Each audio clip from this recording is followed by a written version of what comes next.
बिस्मिल्लाहिर्रहमानिर्रहीम। अस्सलाम वालेकुम नाज़रीन, मैं हूँ फैयाज़ राजा और आप देख रहे हैं आपका अपना यूट्यूब चैनल। दोस्तों, वफाकी हुकूमत इस्लामाबाद से और इसके साथ साथ रावलपिंडी से मज़दूर सहाफ़ी के ज़राए से ताज़ा तरीन ख़बरें, मालूमात और उन पर फिर हमारा तज्ज़िया और तबसरा। इस वक्त की आज की सबसे बड़ी और लेटेस्ट डेवलपमेंट, 12 घंटों में कप्तान से तीसरा बड़ा राब्ता और ताज़ा तरीन इत्तलात ये बता रही हैं कि पाकिस्तान तहरीक इंसाफ की अहम तरीन क़यादत को इमरान खान साहब के लिए बिलवास्ता पैगाम पाकिस्तान पीपल्स पार्टी की जानिब से भिजवा दिया गया, जिसे कहा जा रहा है मौजूदा चुंतखब सदर ममलकत आसिफ जरदारी साहब का इमरान खान साहब से बिलवास्ता राब्ता। ये राब्ता 1 माह के अंदर इस अगस्त के महीने में दूसरी मरतबा किया गया है और अब के बार एक बार फिर एतजाज़ एहसन साहब के ज़रिए ज़राए ये दावा कर रहे हैं कि लतीफ़ खोसा साहब को ये पैगाम भेजा गया है कि पीपल्स पार्टी पाकिस्तान तहरीक इंसाफ के साथ मुस्तकबिल के सियासी मामलात में चलने के लिए तैयार है। एक ऐसे वक्त में कि जब 27वीं आइनी तरमीम के हवाले से बातें हो रही हैं, एक ऐसे वक्त में कि जब इस्टेब्लिशमेंट के साथ नून लीग नई डील या NRO करना चाहती है, इसके साथ साथ कि वो इमरान खान साहब को भी मुफाहमत के पैगाम भिजवा चुकी, एक ऐसे वक्त के अंदर भी कि जब पाकिस्तानी इस्टेब्लिशमेंट ये समझ चुकी कि नवंबर 2027 के बाद मौजूदा आर्मी चीफ साहब की 5 साला मुद्दत मुलाजमत में तोसी मुश्किल नज़र आ रही है, वो भी इमरान खान साहब को मुफाहमत के लिए पैगामात पहुँचा चुकी। एक ऐसे वक्त में कि बज़ाहिर जब अदालतों से पाकिस्तान तहरीक इंसाफ और इमरान खान साहब को कुछ बज़ाहिर रिलीफ मिलना शुरू हो गया, एक ऐसे वक्त में कि जब नून लीग की जानिब से मुफाहमत के पैगामात के बावजूद सियालकोट के रंगबाज और बहुत बड़े पाकिस्तान के सियासी भांड ख्वाजा आसिफ साहब, मैं मजबूर हूँ ये लफ्ज़ इस्तेमाल करने पे, ये जुमला इस्तेमाल करने पे कि उनकी संजीदगी का आप अंदाज़ा उनके ट्विटर अकाउंट पर लगा सकते हैं कि वो इन हालात के अंदर भी पाकिस्तान तहरीक इंसाफ ही को कोसने देते नज़र आते हैं। अब से थोड़ी देर पहले अपने फेवरेट टीवी चैनल पर अपने फेवरेट एंकर हामिद मीर साहब के साथ वो बैठे हुए थे और बजाय ये कि सैलाब के ऊपर गुफ्तगू एक बार फिर पाकिस्तान तहरीक इंसाफ और इमरान खान साहब की तरफ चली गई, क्योंकि इनके पास कुछ नहीं है। चाहे वो हामिद मीर साहब हों, उन्हें इस बात का पता है कि जब तक वो इमरान खान साहब या पाकिस्तान तहरीक इंसाफ की बात नहीं करेंगे, उनकी रेटिंग नहीं आएगी, उनके प्रोग्राम के व्यूज़ नहीं आएंगे, मीर शिकोदर रहमान साहब का पैसा नहीं बनेगा। इसलिए बात इन्होंने इमरान खान साहब के ऊपर भी की, पाकिस्तान तहरीक इंसाफ पे भी की। ख्वाजा आसिफ को भी पता है कि उन्हें किसी ने लिफ्ट नहीं करानी, वो जितना बड़ा किसी किस्म की कोई भी बोंगी मार दें, कोई वो सुनने के लिए तैयार नहीं होगा। हाँ, लेकिन वो जब इमरान खान साहब का नाम लेंगे तो फिर उनकी रीच बढ़ेगी, लोग अगर उनके ऊपर तनकीद करेंगे तो बदनाम जो होंगे तो क्या नाम ना होगा। तो इसी किस्म का मुजाहरा अब से थोड़ी देर पहले इस सैलाबी सूरत हाल के अंदर कि जब पंजाब हुकूमत मुकम्मल तौर पर नाकाम हो चुकी, खुद इससे मिलते जुलते अल्फाज ख्वाजा आसिफ साहब के मुँह से फिसल कर बाहर आ चुके। बाद में उन्होंने कहा मेरा ये मतलब नहीं था। एक ऐसे वक्त के अंदर कि जब सियालकोट का एयरपोर्ट बंद कर दिया गया, बारिश तो ज़मीन पर हो रही है ना, लेकिन इसके बावजूद यानी वो उस एयरपोर्ट की तामीर का भी आप अंदाज़ा लगा सकते हैं कैसे और क्यों कर होगी और उसके बाहर कितना पानी होगा इनके शहर में, जिनके अब्बा जी ख्वाजा सफदर साहब ज़ियाउल हक साहब के एक प्योर जर्नैली लोंडे थे, मुसलसल उनके साथ रहे उस मार्शल लॉ के अंदर, और फिर अपने बच्चे ख्वाजा आसिफ साहब के हवाले सब कुछ कर दिया। जो उनकी लेगेसी थी, जनरल ज़िया की लेगेसी जो है वो पहुंची नवाज शरीफ साहब तक, और ख्वाजा सफदर साहब की लेगेसी पहुंची ख्वाजा आसिफ साहब तक, और आज वो अपने अब्बा जी का नाम उसी तरह से बढ़ा रहे हैं ट्विटर के ऊपर बैठकर, इस किस्म की इंतहाई रजील किस्म की घटिया जो है वो जुगतें लगाकर। और थोड़ी देर पहले मौसूफ ये फरमा रहे थे हामिद मीर साहब के प्रोग्राम के अंदर बैठे हुए कि भारत के साथ जंग हुई तो इमरान खान साहब का बयान सामने नहीं आया। किस तरह इस उम्र में भी, 70 साल से ज़ायद इनकी उम्र है, इस उम्र में भी सफ़ेद इनके सारे बाल हो चुके हैं, और इस उम्र में भी किस तरह से ये झूठ बोल लेते हैं, अंदाज़ा नहीं कि लगाया जा सकता। पाकिस्तानी अवाम सोचने पर ये मजबूर हैं कि किस किस्म के लोगों से जनाब उनका वास्ता पड़ चुका है, किस किस्म के लोग इस वक्त इक़्तिदार में हैं, और जिनके मुतल्लिक ये कहना जो है वो बिल्कुल भी गलत ना होगा कि टांगें आपकी कब्र में लटकी हुई हैं, बाल आपके सर के सारे सफ़ेद हो चुके हैं, पूरी उम्र आप सियासत के अंदर गुजार चुके हैं और अब भी आप सफ़ेद झूठ बोलते हैं, कहते हैं भारत के साथ जंग हुई तो इमरान खान साहब का कोई पैगाम नहीं आया। सबको इस बात का अंदाज़ा है कि जब तक इमरान खान साहब का पैगाम नहीं आया था उस वक्त तक तो ना ही नवाज शरीफ साहब का कोई पैगाम आया, ना ही मरियम नवाज साहबा का कोई पैगाम आया, ना ही आपका ख्वाजा आसिफ साहब कोई पैगाम आया, ना ही पूरी नून लीग का और ना ही पीपल्स पार्टी का कोई पैगाम आया। वो तो याद करें कि जब इमरान खान साहब ने पूरी कौम को ये कहा कि वो डट कर खड़ी हो जाए नरेंद्र मोदी के ख़िलाफ़, भारत के ख़िलाफ़, पाकिस्तानी अफवाज के साथ, और उसके बाद फिर आपने पाकिस्तानी शाहीनों, पाकिस्तानी जांबाज़ों के कारनामे भी देखे। फिर DJSPR साहब को भी पाकिस्तान की यूथ का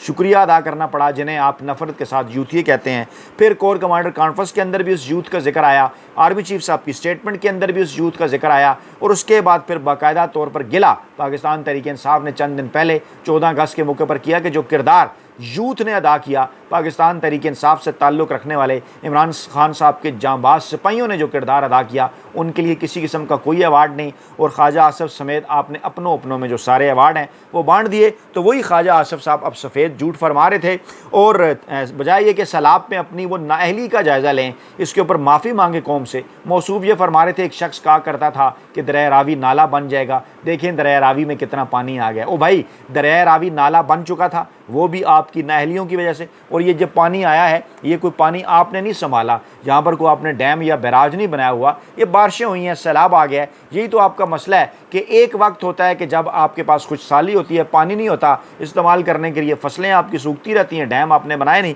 और दूसरा वक्त होता है कि इतना पानी आ जाता है आपको जनाब वो ज़ख़ीरा करने के लिए, फिर क्योंकि डैम मौजूद नहीं है तो वो तबाही हो जाती है। यानी दोनों सूरतों के अंदर, सर्दी हो, गर्मी हो, खुशहाली हो, सैलाब हो, कभी आपका पानी कम पड़ जाता है और कभी इतना ज़्यादा आ जाता है कि बस्तियाँ की बस्तियाँ तबाह हो जाती हैं। अब कौमें इस हवाले से किया क्या करती हैं कि ऐसे शख्स जो दरियाओं के कुदरती आबी गुजरगाहों के रास्ते में जो ज़मीनों पर कब्ज़ा करें, सोसाइटियाँ बनाएं, उनको अवाम के कटहरे में लाते हैं। जैसा कि अलीम खान साहब को इमरान खान साहब अवाम के कटहरे में लाए, उन्हें पार्टी छोड़ना पड़ी, और उसके बाद आजकल वो आपके बड़े हमदर्द हैं, उन्हें ताकतवरों ने गोद में ले लिया, उनके पास टीवी चैनल भी है, वहाँ पर बैठकर भाषण भी दिए जाते हैं। लेकिन दूसरी तरफ सबको इस बात का अंदाज़ा है कि लाहौर का कब्ज़ा माफिया ग्रुप कौन है और किस तरह इमरान खान साहब ने जब साथ देने से इनकार किया, जब इमरान खान साहब ने कहा आइन और कानून अपना रास्ता बनाएगा, तो उसके बाद वो छोड़कर चले गए। और फिर इस्तेकाम पाकिस्तान नामी पार्टी, ये है पाकिस्तान का इस्तेकाम, बस्तियों की बस्तियाँ उजाड़ दी। ख्वाजा आसिफ साहब आपका किरदार भी इसके अंदर है। सियालकोट इस वक्त पूरे का पूरा डूबा हुआ है,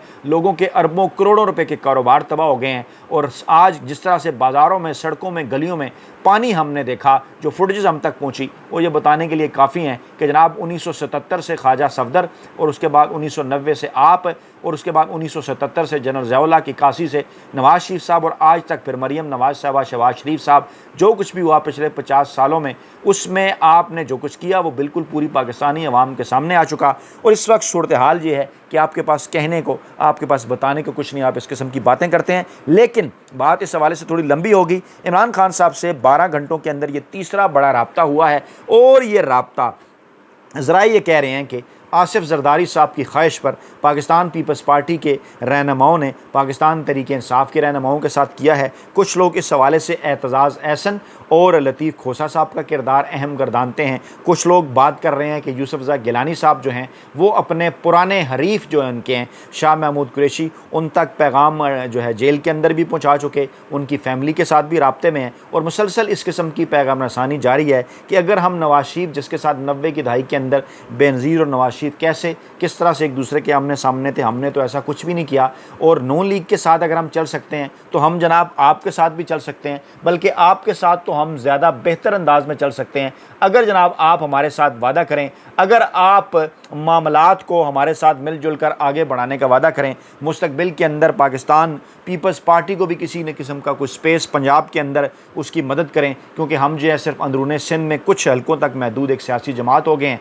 अगर आप हमारी मदद करें पंजाब के हवाले से, हम सिंध में आपको स्पेस दिलवा सकते हैं, कराची में आपको स्पेस दिलवा सकते हैं। आपकी सियासी स्पेस जो ताकतवर हलकों के ज़रिए ख़त्म की जा चुकी है, हम उसमें आपके साथ खड़े हो सकते हैं, उस मामले पर हम आवाज़ उठा सकते हैं, आपकी मफामत कराने में किरदार अदा कर सकते हैं, यहाँ तक कि आपको कैद से रहा करवाने में भी अपना किरदार अदा कर सकते हैं। यानी उसी किस्म की आफ़र जो कि मियाँ नवाज शरीफ साहब ने की है पाकिस्तान तहरीक इंसाफ को बिल वास्ता इमरान खान साहब को, उसी किस्म की ऑफ़र जो है वो 12 घंटों के अंदर आसिफ जरदारी साहब की जानिब से भी सामने आ रही है। और हैरान कौन इत्तलात ये हैं कि अलीमा खान साहबा से इमरान खान साहब के दोनों साहबजादों कासिम और सलमान से गुज़श्ता 12 घंटों के अंदर इसी किस्म की ऑफ़र जो है वो पाकिस्तान के ताकतवर हलकों की जानिब से भी की गई है। अब कितनी दिलचस्प और अजीब सूरत हाल है कि एक ऐसे शख्स के मुतल्लिक, जिसके मुतल्लिक ये लोग दावा करते थे कि हमने उसे पाकिस्तानी सियासत से माइनस कर दिया है, अब जनाब कशकोल लेकर उसके पीछे फिर रहे हैं कि जनाब हमें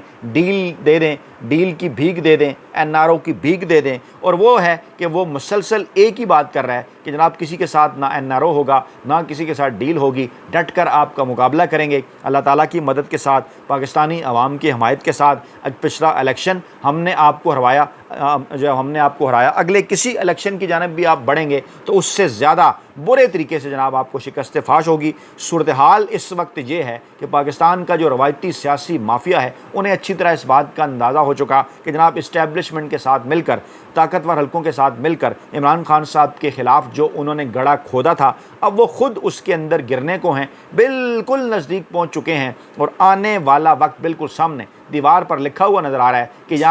कि जनाब अब इस किस्म का हाइब्रिड निज़ाम, हाइब्रिड रजीम मज़ीद नहीं चल सकता। और कोशिश जो की गई ताकतवर हलकों की जानिब से सुहेल वड़ाइच साहब से तहरीरें लिखवा कर कि जनाब 10 साल का प्लान है, उस पर जनाब नून लीग के अंदर भी बड़ी रिजर्वेशंस हैं, पीपल्स पार्टी के अंदर भी बड़ी रिजर्वेशंस हैं। जब 27वीं आइनी तरमीम और नए सूबों की बात छेड़ी जाती है तो फिर पीपल्स पार्टी की जानिब से कुछ अहम तरीन लोग जिनका ताल्लुक जरदारी साहब से करीबी है और नून लीग में जिनका ताल्लुक मियाँ साहब से बड़ा करीबी है, उनकी जानिब से इस किस्म के बयानात आते हैं कि नहीं जनाब 27वीं आइनी तरमीम और नए सूबों के हवाले से जो बात है वो तो मुकम्मल गैर संजीदगी है, इस किस्म की कोई भी काम, कोई भी कोशिश हम नहीं कर रहे। दूसरी जानिब से ये भी कहा जा रहा है कि 27वीं आइनी तरमीम के अंदर कुछ इस किस्म की तरमीम लाने की ख्वाहिश का इज़हार ताकतवर हलकों की जानिब से है कि मुस्तकिल तौर पर पाकिस्तानी सियासत के अंदर जो उनका रोल है उसको आइन और कानून के मुताबिक ही डिफ़ाइन कर दिया जाए। इस किस्म की कोशिशें माजी में भी हो चुकी हैं कि जब तुर्की के अंदर फ़ौज का बाकायदा तौर पर सियासत में किरदार हुआ करता था, उसकी मिसालें देकर माजी में भी ऐसी कोशिशें की गई। लेकिन फिर आप देखें कि तुर्की की जो क़यादत मिली, चाहे वो तैयब एर्दोगान हो, अब्दुल्ला गुल हों, इस किस्म के जो लोग हों, वो उन्हें जनाब वो किस जगह पर कहाँ पर लेके और यहाँ पर दोबारा से रिवर्स पहिया जो है वो चलाने की कोशिशें की जा रही हैं कि जनाब कोई किरदार जो है वो दे दिया जाए। अब ये किरदार जब मांगा गया तो डेफिनेटली फिर नून लीग, जिन्होंने अपने केसेस माफ़ करवाए थे, जिन्होंने भतीजी को और माफ़ किए, जिन्होंने बेटी को और अपने भाई को जो है वो चुंतखिब वज़ीर आला और चुंतखिब वज़ीर आज़म के ओहदों पर जाली तरीके से पहुँचाया था, जिन्होंने इंतहाई जाली अंदाज में अपने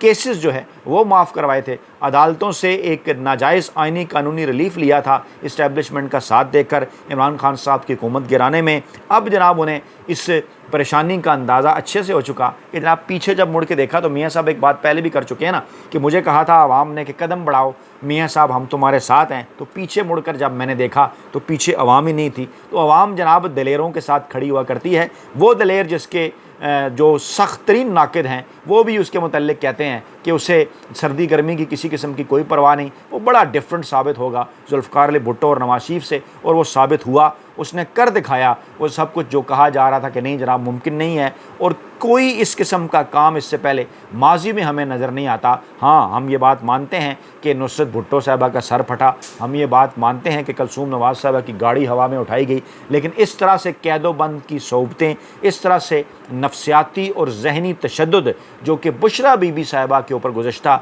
2 बरसों से किया जा रहा है, नाजायज़ गैर आइनी कैद में रख कर उन्हें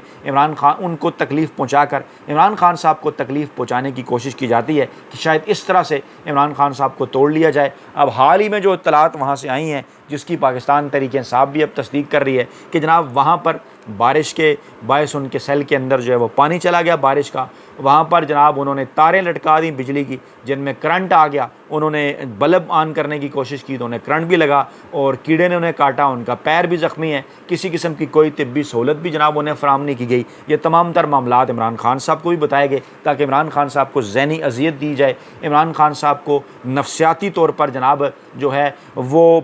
बैक फुट पे ले जाया जाए, उनको दीवार के साथ लगाया जाए, लेकिन वो मर्द कलंदर डटा हुआ है सिर्फ़ और सिर्फ जनाब आपके लिए। उसकी ज़ात के लिए क्या है वो तो बात कर चुका कि मेरे और बुशरा बीबी के साथ जो कुछ आपने किया मैं माफ़ करने के लिए तैयार हूँ, लेकिन पाकिस्तान के आइन कानून और जमहूरियत के साथ आपने जो कुछ किया है उसका बदला पाकिस्तानी अवाम हर सूरत आपसे लेंगे, वो आपको किसी सूरत माफ़ नहीं किया जा सकता। और बड़े ही वाज़ेह अंदाज में वो ये बात कर चुका है कि ये जो हाइब्रिड रजीम है जितना मर्ज़ी इसको बढ़ा लें, ये जो मेरी कैद है इसको आप जितना मर्ज़ी सख्त कर दें, पैगाम वो यही दे रहा है पाकिस्तानी इस्टेब्लिशमेंट के लिए। आसिम मुनीर साहब का, हाफिज़ आसिम मुनीर साहब का, field marshal general Asim Munir साहब का बार बार नाम लेकर इमरान खान साहब की जानिब से यही पैगाम दिया जा रहा है कि मुझे आप कहते हैं कि मैं माफ़ी मांग लूँ, तो मैं आपको ये कहता हूँ कि आप माफ़ी मांग लें, मैं आपको माफ़ करने के लिए तैयार हूँ। तो ये है जनाब इस वक्त की ताज़ा तीन अपडेट्स। अपना बहुत ख्याल रखिएगा, दुआओं में याद रखिएगा। नई वीडियो के साथ जल्द हाजिर होंगे। अल्लाह ने के बाद।